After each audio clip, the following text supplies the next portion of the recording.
واتقوا الله.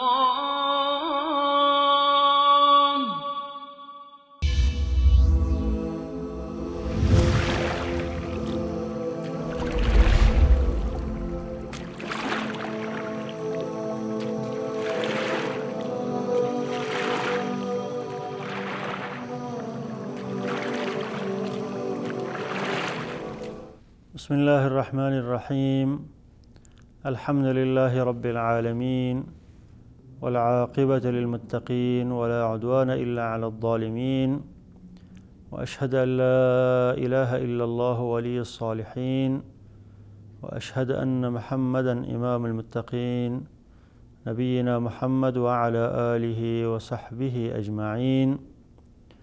بینندگان نهایت محترم و مکرم و معزز، السلام علیکم و رحمت الله و برکاته. خدمت شما عزیزان هستم در قسمت 77 برنامه احکام فقهی در پرتو احادیث نبوی. این قسمتی از برنامه ما هم به ادامه چند قسمت گذشته در مورد بعضی از احکام امامت و نماز جماعت است و در چند قسمت گذشته در مورد فضیلت و برتری های نماز جماعت و فواید و ثمرات از او، همچنین در مورد حکم نماز جماعت و در مورد متابعت امام و خواندن نماز جماعت نفلی با جماعت و همچنین در مورد اینکه کی حق اولویت به امامت را دارد و در مورد امامت خانم ها و زن ها در چند قسمت گذشته خدمت شما بودم و این احکام را در روشنایی احادیث گهربار رسول اکرم صلی الله علیه و آله خدمت شما تقدیم کرده بودم و این قسمتی از برنامه ما هم به ادامه امو در مورد امامت انسان فاجر و فاسق، که آیا انسان فاجر فاسق گناهگار میتواند که امام شود، و همچنین در مورد امامت شخص نابینا و شخص کر، که شخص نابینا و شخص کر حق امامت را دارد، و همچنین در مورد حاضر شدن زنها به مسجد، آیا زنها حق حاضر شدن با جماعت در مسجد را دارند یا ندارند، و بعد از او در مورد صفهای افضل یا اینکه افضل ترین صفها برای مردا کدام صف هاست و برای خانم ها کدام خانم هاست. این احکام و آداب و توجیهات رسول اکرم صلی الله علیه و سلم را در این قسمتی از برنامه در روشنایی احادیث گهربار رسول اکرم صلی الله علیه و سلم خدمت شما بیان خواهم کرد. در مورد امامت فاجر یا امامت فاسق یا امامت ظالم یا امامت شخص گناهگار، جمهور علما رأیشان این است که هر کسی که نمازش درست است و امامتش هم درست است، به این معنا که در امامت عدالت شرط نیست که انسان امام عادل بوده باشد، بلکه اگر شخص فاسق یا شخص گناهگار هم در نماز پیش می شود، پیش از اون نماز خواندن درست است. و دلیل گرفتن به احادیثی که از رسول اکرم صلی الله علیه و سلم روایت شده، اگرچه در سند بعضی از آنها ضعف هم است، رواتی هست که ضعیف هستند، از جمله حدیثی است که ابن عمر رضی الله عنه روایت میکند و این حدیث را امام دارقطنی روایت میکند که رسول اکرم صلی الله علیه و سلم فرمودند: صلوا علی من قال لا اله الا الله و خلف من قال لا اله الا الله. هر کسی که کلمه شهادت را میخواند، لا اله الا الله میگوید، وقتی که میمیرد شما بر او نماز جنازه را بخوانید. و همچنین هر کسی که کلمه شهادت را نطق میکند، لا اله الا الله میگوید، پشت از او شما نماز جماعت را بخوانید، اگرچه او شخص گناهگار هم بوده باشد. وقتی که لا اله الا الله میخواند شما از پشت از او نماز را بخوانید، نماز جماعت را بخوانید. و همچنین امام دارقطنی از ابو هریره رضی الله عنه روایت میکنه که رسول اکرم صلی الله علیه و سلم فرمودند: صلوا خلف کل بر و فاجر. شما پشت هر انسان نیکوکار و هر انسان بدکار، یعنی هر انسان صالح و عادل و پشت هر انسان فاجر و گناهگار نماز بخوانید. و نماز خواندن شما پشت شخص گناهگار و فاجر اشکالی ندارد و در امامت عدالت شرط نیست. و این حدیث اگرچه در سندش ضعف هم است، لیکن یک دیگر را تقویت میبخشند و دلالت میکنند به اینکه در امامت عدالت شرط نیست و انسان میتوند که پشت انسان گنهگار نماز جماعت را بخواند و این رأی جمهور علماست و عده کمی از علما رأیشان این است که در امامت عدالت شرط است و انسان پشت شخصی نماز بخواند که عادل بوده باشد و انسان صالح و نیکوکار بوده باشد و مرتکب گناه نشود. و دلیل گرفتم به حدیثی که ابن ماجه او را روایت میکند که لا یؤمنکم ذو جرأة فی دینه، کسی که صاحب جرأت در دین است، یعنی به ظاهر گناه ها را مرتکب می شود، پیش روی مردم گناه ها را مرتکب می شود، مرتکب گناه می گردد و صاحب جرأت در دینش است، پیش از او نماز نخوانید. و همچنین ابن ماجه از حضرت جابر روایت میکند که رسول اکرم صلی الله علیه و فرمودند لا یؤمن امرأة رجلا ولا اعرابی مهاجرا ولا یؤمن فاجر مؤمنا، و کسی که زن مرد را امامت ندهد و اعرابی مهاجر را امامت ندهد و گناهگار انسان مؤمن را امامت ندهد. و این حدیث همچنان که علمای سند گفتند که در سند این حدیث ضعف است و همچنین در سند حدیث قبلی هر دو ضعیف است. جمهور علما گفتند که وقتی که احادیث ضعیف بوده، حدیث کسایی که حدیثی که جمهور علما با او دلیل گرفتن او هم در سندش ضعف است و حدیثی که علمای دیگر با او دلیل گرفتن او هم در سند ضعف است. ما برمیگردیم به اصل قاعده و اصل قاعده شرعی امیست که من صحت صلاته صحت امامته، هر کی که نماز درست است نماز خواندنش درست میشه، امامتش هم درست میگردد. پس در امامت آن چیزی شرط است که در نماز خواندن شرط است که انسان مسلمان بوده باشد و عدالت در نماز خواندن چون شرط نیست. انسانی فاسق فاجر هم میتونه که نماز را بخواند و به درگاه الله متعال قبول شود، لذا امامتی از اونها هم درست است. و همچنین فعل صحابه این را تأیید میکند که صحابه کرام از پشت کسایی که ائمه جور بودن، کسایی که ظالم بودن و همچنین کسایی که فاسق و فاجر بودن پیش از اونها نماز میخواندن. امام بخاری در تاریخ کبیر روایت میکند از عبدالکریم بکا که ایشان فرمودند ادرکت 10 من اصحاب النبی صلی الله علیه وسلم یصلون خلف ائمه الجور، من 10 نفر از اصحاب رسول کریم صلی الله علیه وسلم را درک کردم، یافتم که آنها پشت امامان جور، امامان ظالم نماز میخواندند. کسایی که والی های ظالم بودن، عادل نبودن، پشت از اونها نماز میخواندن. و همچنین امام مسلم از ابوذر غفاری رضی الله عنه روایت میکنه که رسول اکرم صلی الله علیه و سلم به ابوذر رضی الله عنه فرمودند که اگر تو زمانی ائمه را درک کردی، خلفا و یا پیشوایان درک کرده که نماز را از وقتش تأخیر میکنند، در وقت چه میکنی؟ حضرت ابوذر فرمودند که من چگونه نماز خود را بخوانم؟ رسول اکرم صلی الله علیه و سلم فرمودند که صلی الصلاه لوقتها فإن ادرکتها معهم فصلی معهم فإنها لك نافله. تو اگر زمانی کسایی را درک کردی که آنها نماز خود را از وقتش تأخیر میکردن، ائمه جور بودن و ظالم و فاسق بودن، نمازهای خود در وقت خود نمیخواندن، تو نماز خود را در وقتش به تنهایی خود بخوان و اگر جماعت حاضر شد باز هم جماعت را با اونا بخوان، این جماعت که میخوان در حق تو نفل است. پس این فعل صحابه علما فرمودن که به مثال اجماع فعلی است از طرف صحابه که فعلا آنها اجماع به این داشتن که از پشت کسایی که ظالم بودن، از پشت کسایی که فاسق و فاجر و گناهگار بودن آنها نماز میخواندن و در این اشکالی نمیدیدن. و همچنین امام بخاری رحمت الله علیه روایت میکنه که حضرت عبدالله بن عمرو از پشت حجاج بن یوسف نماز میخواند و حجاج بن یوسف به همه معلوم است که یک والی فاجر و یک والی فاسق و یک والی ظالم بود. و همچنین امام مسلم روایت میکنه حضرت ابو سعید خدری رضی الله عنه که صحابی جلیل قدر بودن از پشت مروان ابن حکم نماز میخواندن. پس این احادیث با مجموعش دلالت به این میکند که در امامت عدالت شرط نیست و اجماع عملی صحابه به این بوده که از پشت هر انسانی فاسق یا گناهگار نماز میخواندن و در امامت عدالت را شرط نمیدانستند. و در مورد امامت شخص نابینا یا شخص گنگ، شخص کر آیا درست است یا نیست، این هم برای جمهور علما یا اکثر علما مذاهب اربعه و علمای دیگر جواز داره و هیچ اشکالی ندارد که امام شخص نابینا بوده باشد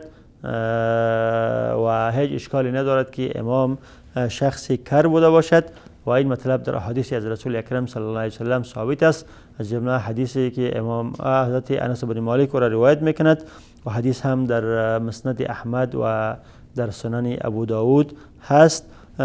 که حضرت انس بن مالک رضی الله عنه فرمودند ان النبی صلی الله علیه و سلم استخلف ابن ام مکتوم یؤم الناس و هو اعمى، که رسول اکرم صلی الله علیه و سلم وقتی که یکی از غزوات رفتند و عبدالله بن مکتوم که شخص نابینا بود او را جانشین خود در مدینه قرار دادند و او عبدالله بن مکتوم امامت جماعت را به مردم در مدینه منوره میدادند. و همچنین امام طبرانی از ام المؤمنین عایشه صدیقه رضی الله عنها روایت میکنند که ایشان فرمودند استخلف النبی صلی الله علیه و سلم ابن ام مکتوم علی المدینه مرتين یؤم الناس، رسول اکرم صلی الله علیه و سلم عبدالله بن مکتوم را دو بار در مدینه منوره جانشین خود قرار دادند و او در وقت نبودن رسول اکرم صلی الله علیه و سلم به مردم امامت میدادند. و لذا جمهور علما رأیشان این است که هیچ اشکالی ندارد بدون کراهت امامت شخص نابینا و همچنین امامت شخصی که کر بوده باشد، اصم بوده باشد درست است. و بعضی از علما گفتند که شخص کر امامتش مکروه است و امامت یعنی امامی راتبه باید نبوده باشد، امامی دائمی مسجد باید نبوده باشد، چون وقتی که او اشتباه میکند و تلقین داده میشه و تلقین را نمیشنود و همچنین وقتی که اشتباه میکند و سبحان الله گفته میشه و متوجه نمیشود. لذا مکروه است که شخص کر امامی دائمی یک مسجد بوده باشد. اما در موضوع شخص نابینا هم علما اتفاق دارند که اشکالی ندارد و اگر حافظ قرآن بوده باشد او شخصی بینا هر دو برابر هستند و چون شخص نابینا نماز خاشعانه بیشتر میخواند از شخص بینا کرده، چون چشم ندارد، شخص نابیناست، متوجه هر چیز دیگه نمیشود، خشوع در نمازش بیشتر میباشد، لذا اشکال ندارد و شخص بینا میتواند که حفاظت کند خود را از بی‌وضوئی، از چتلی کالای خود را بیشتر حفاظت کند. لیکن اگر شخص نابینا وقتی که حافظ قرآن بوده باشد و شخص دیگری هم در پهلوی از او باشد که او را متوجه کالای چیزاش بکند که در او چتلی نرسد و بهتر است که امام بوده باشد، یعنی امامت از او با امامت شخص بینا هر دو برابر است و هیچ اشکالی ندارد. و همچنین امام نسائی از محمود بن ربیع روایت میکند که فرمود ان عتبان بن مالک کان ام قومه و هو اعمى، شخص دیگری به نام عتبان بن مالک امامت قوم خود را میداد و در حالی که او نابینا بود. و در مورد امامت حضور زنها در مسجد، آیا زنها حق حاضر شدن در مسجد را و حق خواندن نماز را با جماعت از پشت مردها دارند یا ندارند؟ این مطلب در احادیث متعددی از رسول اکرم صلی الله علیه و سلم ثابت است که رسول اکرم صلی الله علیه و سلم مردها را منع کردند که زنهای خود را از منع کردن مسجد، از زنهای خود را از رفتن به مسجد منع نکنند. و از زمان رسول اکرم صلی الله علیه و سلم ثابت است که خانم ها به مسجد می آمدند و از پشت رسول اکرم صلی الله علیه و سلم نماز جماعت را می خواندند، لذا در ثبوت از او شکی نیست و علما هم اتفاق نظر دارند که زنها حق دارند که به مسجد حاضر شوند و از پشت مردها نماز را با جماعت بخوانند. این مطلب در احادیث متعددی از رسول اکرم صلی الله علیه و سلم ثابت است، از جمله حدیث متفق علیه از عبدالله بن عمر رضی الله عنه که ایشان فرمودند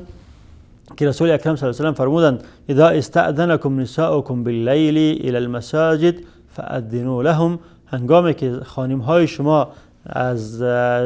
طرف شب اجازه میگیرند که آنها به مسجد بروند، شما مانع از آنها نشوید و آنها را اجازه بدهید که به مسجد به خاطر ادای نماز با جماعت بروند. و همچنین در روایت دیگری که امام احمد و امام ابو داود روایت میکنند رسول اکرم صلی الله علیه و سلم فرمودند لا تمنعوا النساء ان يخرجن الى المساجد و بیوتهن خیر لهن، شما زنها خانم ها هنگامی که میخواهند که به مسجد بروند آنها را مانع نشوید، لیکن خواندن نماز در خانه ایشان برایشان بهتر است. و همچنین امام ابو داود و امام احمد از حضرت ابو هریره رضی الله عنه روایت میکند که رسول اکرم صلی الله علیه و سلم فرمودند لا تمنعوا اماء الله مساجد الله ولیخرجن تفیلات، شما ایماء الله را ایماء الله، ایما جمع اما به معنای کنیز، و یعنی شما خانم ها را همچنان که مردها عبید الله گفته شده، خانم ها ایماء الله گفته شده، همچنان که مردها غلام های خدا هستند، زنها کنیز ها هستند. یعنی شما خانم ها را از مساجد الله منع نکنید، از رفتن به مسجد منع نکنید، ولیکن ولیخرجن تفیلات، باید آنها به طرف مسجد به شکل بیرون شوند که از زینت و از خوشبویی خودداری کنند، یعنی خوشبویی باید استعمال نکنند و کالای زینت را نپوشند. چون امام مسلم و امام ابو داود روایت میکنه رسول اکرم صلی الله علیه و سلم فرمودند ایما امرأة اصابت بخورا فلا تشهد معنا العشاء الاخره، هر خانمی که خوشبویی در خود استعمال میکند، خوشبویی را میزند، باید با ما در نماز خفتن در مسجد ما حاضر نشود. پس این احادیث همه دلالت به این میکنند که رفتن زنها به مسجد اشکالی ندارد، لیکن دو شرط است. شرط اول هم است که از مردهای خود اجازه بگیرند و مردها هم باید مانع از اونها نشوند، و شرط دوم این است که باید از زینت و از خوشبویی، استعمال خوشبویی خودداری کنند. و این حدیث دلالت به این میکند که مادامی که زنها در خارج شدن به طرف مسجد بدون اجازه شوهرشان حق ندارند که به مسجد بروند و و حق ندارند که به طرف مسجد میروند خوشبویی بزنند و یا لباس زینت را بپوشند، و به طریق اولا حق ندارند که به غیر از مسجد به بازار میروند یا جای دیگر میروند بدون اجازه شوهرشان از خانه بیرون شوند، و حق ندارند که وقتی که از خانه بیرون میشوند به جای بازار یا به جای دیگری خوشبویی بزنند که جلب مردها با طرف ادونه شود، یا لباس زینت بپوشند که جلب انظار را، نگاه های مردها را به طرف خود جلب کنند. و این حدیث دلالت به این میکند که حق دارند زنها به مسجد بروند، نماز جماعت را با مردها بخوانند، لیکن اگر نمازهای خود را در خانه خود بخوانند این افضل و بهتر است. و این مطلب در احادیث دیگری هم از رسول اکرم صلی الله علیه و سلم ثابت است که بعد از دیدن یک برنامه کوتاه این حدیث را خدمت شما بیان خواهم کرد. با ما باشید.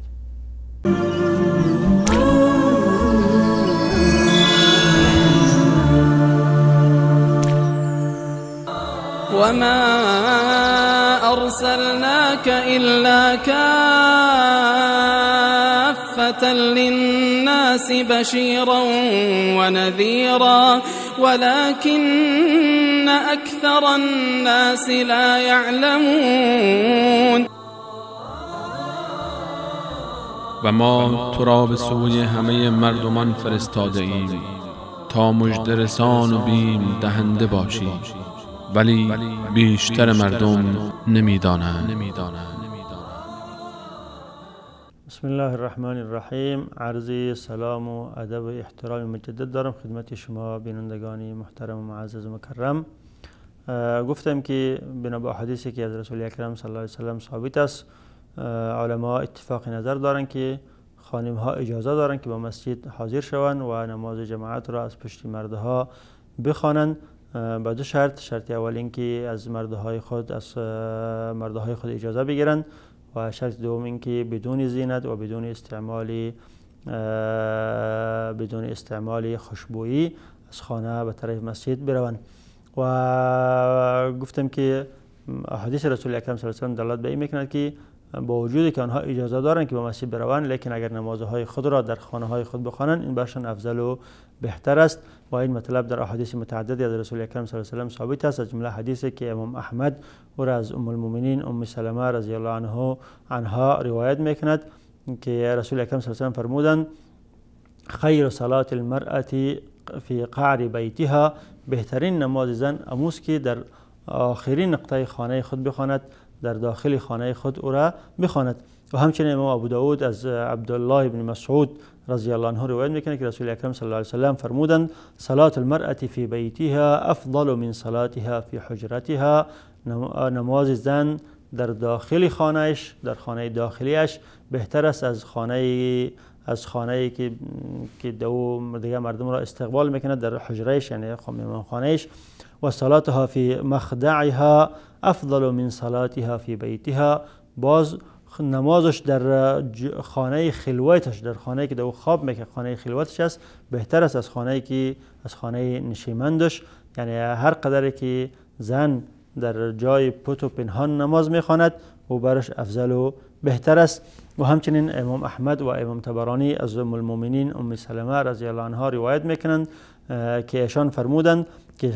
خانمی به نام ام حمید الساعدیه نزد رسول اکرم صلی الله علیه و سلم آمدند و گفتند که یا رسول الله این احب الصلاه معک، ای رسول خدا ما دوست دارم که بیایم در مسجد از پشت شما نماز بخوانم. رسول اکرم صلی الله علیه و سلم فرمودند قد علمت، من این مقصد و این مرام تو را فهمیدم و دانستم، لیکن و صلاتک فی بیتک خیر لک من صلاتک فی حجرتک، نمازی که در خانه داخلیت میخوانی بهتر است از نمازی که در حجره خود میخوانی. و صلاتک فی حجرتک خیر لک من صلاتک فی دارک، و نمازی که در حجره خود میخوانی بهتر است از نمازی که در دارت میخوانی، در حولید میخوانی. و صلاتک فی دارک خیر من صلاتک فی مسجدک، و نمازی که در حولی خود میخوانی بهتر است از نمازی که در مسجد قوم میخوانی. و نمازی که در مسجد قوم میخوانی بهتر از نمازی که در مسجد جامع میخوانی. و همچنین در حدیث متفق علیه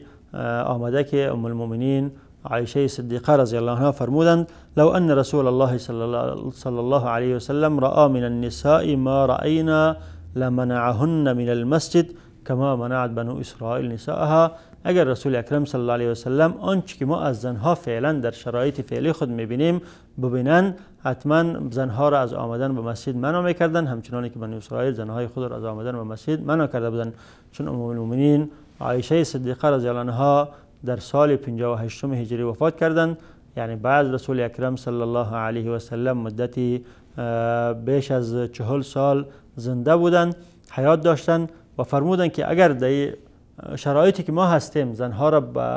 زنها به شرایطی که رسول اکرم صلی الله علیه و سلم گذاشته بود به مسجد بیرون نمیشوند، و اگر رسول اکرم صلی الله علیه و سلم این حالت زنها را میدید آنها را از رفتن به مسجد منع میکرد. لذا بعضی از علمای احناف و علمای دیگر گفتند که زنها در شرایط بعدی که رفتن زنهای جوان به مسجد مکروه است و رفتن زنهای کلانسال اشکالی ندارد، اما جمهور علما رأیشان همی است که رفتن زنها به مسجد به خاطر ادای نماز جماعت هیچ اشکالی ندارد، به شرطی که به اجازه شوهرشان بوده باشد و به شرطی که از پوشیدن لباس زینت و از ظاهر کردن زینت های خود و از استعمال خوشبویی خودداری کنند. و اما اگر نمازهای خود را در خانه های خود میخوانند این افضل و برتر است برایشان. و موضوع دیگری که در اینجا ما میخوایم خدمت شما عرض کنم موضوع است که کدام صفها برتر و بهتر است برای مردها و کدام صفها برتر و بهتر است برای زنها. رسول اکرم صلی الله علیه و سلم در حدیثی که امام مسلم را از حضرت ابو هریره رضی الله عنه روایت میکند که فرمودند خیر صفوف الرجال اولها و شرها آخرها و خیر صفوف النساء آخرها و شرها اولها، بهترین صفهای مردها، خیر صفوف یعنی اکثرها اجرا، صفهایی که بیشتر اجر و ثواب دارد برای مردها صفهای اول است و بدترین صفهای مردها صفهای آخر است، یعنی صفهایی که اجر و ثوابش کمتر است برای مردها صفهایی است که متأخر و پشت سر است و بهترین صفهای زنها صفهایی است که در پشت سر میگیرند و بدترین صفهای زنها صفهایی است که پیش روی میگیرند، یعنی صفهای زنها هر قدر که عقب پیشتر باشه همه قدر ثوابش بیشتر است و هر قدر که پیش باشه ثوابش کمتر است، بخلاف صفهای مردها که هر قدر که جلو و پیش بوده باشد ثوابش بیشتر است و هر قدر که پشت سر صف بگیرند ثوابشان کمتر برشان میرسد.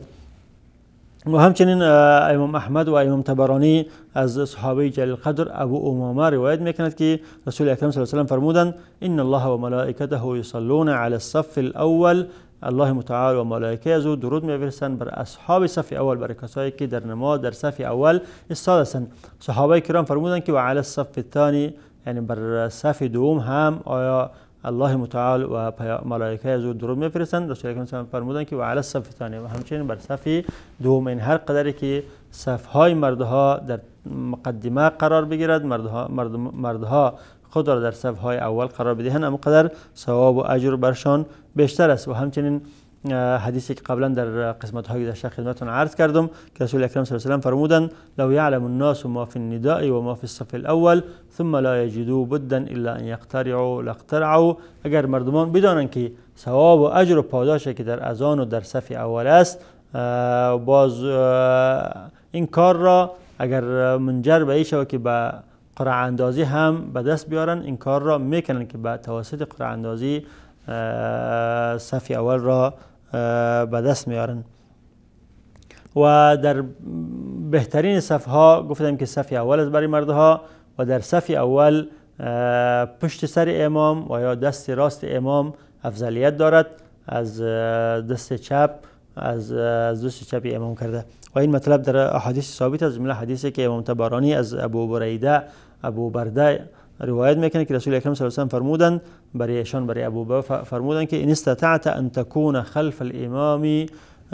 و الا فعن یمینه، اگر بتونه که از پشت سر امام ایستاد شوی این کار را بکن، پشت سر امام ایستاد شو در صف اول، و اگر پشت سر امام ایستاد شو نتونستی از طرف راست امام ایستاد شو. و همچنین در معجم کبیر از ابن عباس رضی الله عنه روایت شده است که ایشان فرمودند علیکم بالصف الاول و علیکم بالمیمنه و ایاکم والصف بین السواری، شما خود را ملزم بگردانید بر صف اول، کوشش کنید که صف اول را بگیرید و خود را ملزم بگردانید به طرف راست امام، همه کوشش کنید که در طرف راست امام ایستاد شوید و از ایستاد شدن در بین ستونها خودداری کنید که صفهای خرد و کوچکی در بین ستون هاست، از ایستاد شدن در این صفها خودداری کنید. و در مورد اینکه پشت سر امام باید کدام مردم ها ایستاد شود، این مطلب در احادیث از رسول اکرم صلی الله علیه و آله ثابت است که رسول اکرم صلی الله علیه و آله فرمودند که در پشت سر من کسایی که بالغین هستند و کسایی که عقلمند هستند اصحاب عقول ایستاد شوند. و در حدیثی که امام مسلم و امام نسائی و امام احمد از ابو سعید خدری رضی الله عنه از ابی مسعود انصاری رضی الله عنه روایت میکنند که رسول اکرم صلی الله علیه و آله فرمودند که ایشان فرمودند کان رسول الله صلی الله علیه و آله یمسح مناکبنا فی الصلاه و یقول، هنگامی که رسول اکرم صلی الله علیه و آله صفها را برابر میکردند، شانهای ما را با دست مبارکشان مسح میکردند و میگفتند که استووا ولا تختلفوا فتختلف قلوبکم، شما صفهای خود را برابر کنید و اختلاف را نیارید، پس پیش ایستاد نشوید که در نتیجه دلهای شما از هم دیگر جدا می شود و اختلاف در مابین دلهای شما پیدا می شود. بعضو فرمودند که لیالینی منکم اولو الاحلام و النهی، کسایی که بالغین هستند، به سن بلوغ و رشد رسیدن و کسایی که عاقل هستند در پشت سر من ایستاد شوند. یعنی پشت سر من اطفال و کسایی که دیوانه و کسایی که بالغ نیستند اونها ایستاد نشوند، کسایی که کم عقل هستند ایستاد نشوند. ثم الذين يلونهم ثم الذين يلونهم. و همچنین امام مسلم و امام ابو داود و امام ترمذی از ابن مسعود رضی الله عنه روایت میکنند که رسول اکرم صلی الله علیه و آله فرمودند لیالینی منکم اولو الاحلام والنهى ثم الذين يلونهم ثم الذين يلونهم و ایاکم و هشات الاسواق. پشت سر من کسایی ایستاد شوند که اصحاب عقول هستند و بالغین هستند و اطفال در پشت سر من ایستاد نشوند. و بعد از او فرمودند که و ایاکم و هشات الاسواق، شما وقتی در مسجد داخل می شوید از غوغا و از جنجال و از منازعات بازار خودداری کنید. یعنی مسجد را مثل بازار نسازید که وقتی در مسجد داخل می شوید با هم دیگر گپ بزنید، با هم دیگر جنجال کنید، با هم دیگر منازعه کنید که در نتیجه آوازهای شما بلند شود. همچنان که در بازار این کار را میکنید، در مسجد این کار را باید نکنید. وقتی در مسجد داخل می شوید باید خاموش بوده باشید و با خشوع و خضوع و با سکینه داخل مسجد شوید. و در اینجا وقت برنامه ما با پایان میرسد. تا با لقای آینده با شما الله حافظی میکنم و ان شاء الله در قسمت